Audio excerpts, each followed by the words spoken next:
Hello, everyone, and thank you for tuning in. Today, we're going to be looking at Bitcoin, the calm before the storm.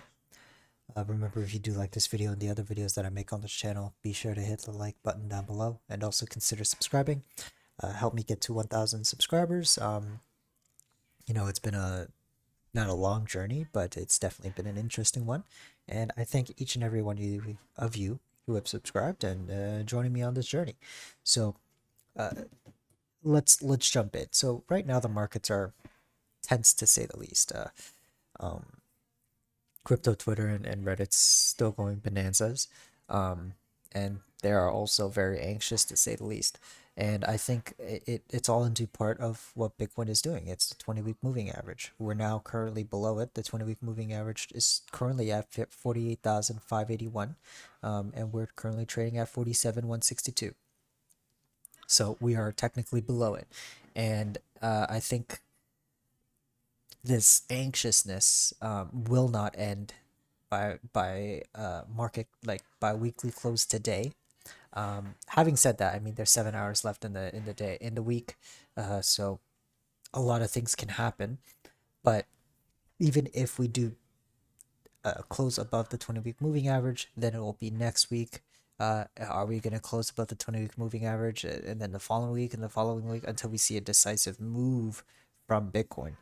So this anxiousness isn't going to leave, so might as well get used to it. And if it does close below the 20-week moving average, well, we have some instances throughout the cycle, not in this past cycle, but in times of like 2016, where we came pretty much, we came just below it, um, and rided the 20-week moving average along. There are also instances where it's more dramatic, where we did decisively go below the 20-week moving average and came back up. So we have instances on both sides where we can hold or not hold and still be okay in the long run. But um, I am hoping for that we hold 20-week. I think that is important for short-term market moves, for the continuation of the altcoin move. If we're able to hold the 20-week, and even after that, it would depend on how Bitcoin reacts. If it's extremely decisive move above the 20-week moving average, then um, we could potentially see Bitcoin coming back into the fold as being the market mover again, and taking that liquidity. But this is all just, it's very, very tense. And I think for the next 7 hours or so, we'll be glued to our screens. So nothing necessarily of insight, but just as a reminder that the 20-week moving average is above us.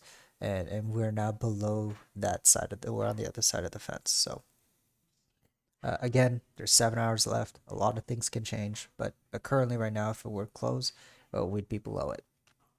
So, what am I, what am I essentially doing right now? Well, I've liquidated a portion of my Ethereum.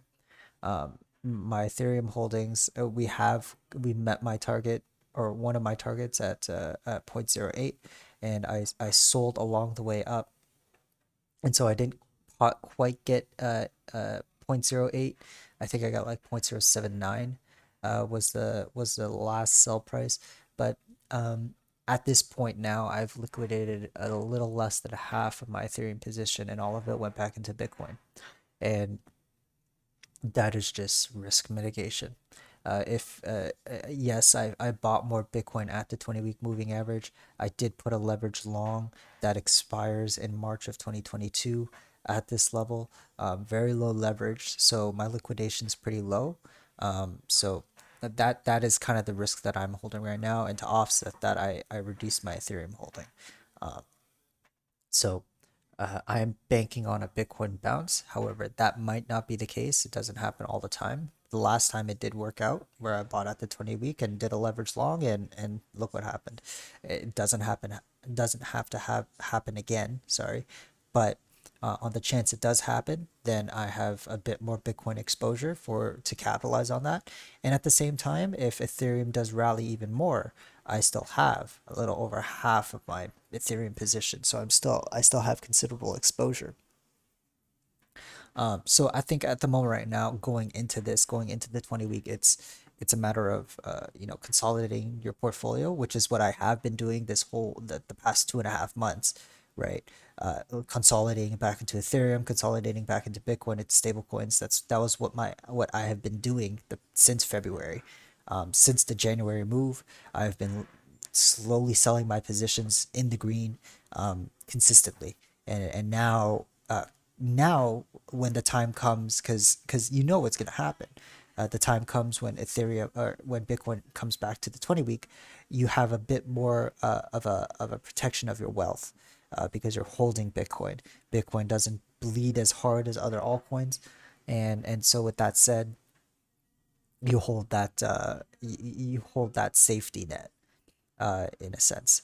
And I think that for me at least, that's the wise thing to do. Anytime Bitcoin's at the 20 week moving average, is before it does that, is to, if we're in consolidation or whatever, or you have a gut feeling that we're going to come back to the 20 week moving average, it's wise to prepare beforehand to slowly increase your Bitcoin position, and reduce your risk.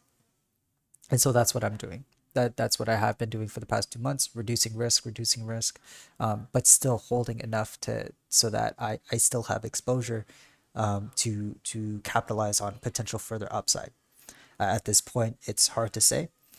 If we do go below the 20 moving average, odds are we go a little further down. However, we don't know how low it will go. I don't think this is the market cycle top. And with that said, I don't think it's a 70% correction. But we could see something in the 30s or 40s, much like what we saw back in 2013 from the 20 week moving average down, right? So I'm not taking it from the top here, but from the 20 week moving average to as low as 31% down. We went below 30-ish percent. So that's something to consider. But that's pretty much it for today, you guys. It's going to be the only video that I make today. There's nothing else to talk about, really. Just um, looking at Bitcoin. Everything else is secondary. Take care. Bye bye.